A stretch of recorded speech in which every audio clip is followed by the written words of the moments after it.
فتح بیت المقدس ہوئے تے دشمن سونا چاندی لے جا رہے ہوئے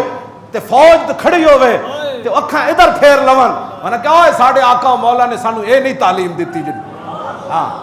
اے صرف مسلمانہ دی تاریخ ہے ہاں اے صرف ساڑھی تاریخ ہے لیکن اقبال کہندا ہے سنا ہے تہذیب حاضر کے گرفتار غلامی سے بدتر ہے بے یقینی جس کو کلمہ پڑھنے کے بعد بھی بے یقینی ہے کہ ہاں تو اس کو ہم کیا باتیں کر سکتے ہیں اس کو یہ میں جو تاریخ بیان کر رہا ہوں یہ تو اقبال کہندا ہم مسلمانوں نے فرنگی ماب چشمہ کوثر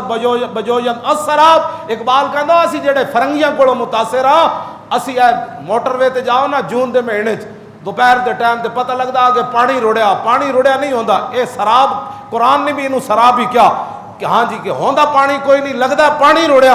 اقبال کہندا اسی جڑے غیراں کول متاثر ہاں نا فرنگیاں کولوں ہم مسلماناں نے فرنگی ماب چشمہ کوثر بجوجن السراب اقبال کہندا اسی سراب وچوں چشمہ کوثر تلاش کر رہے ہیں سب کچھ فرنگیاں تے چل کے تے بدر والے دن فرشتے آ جان گے ساڈے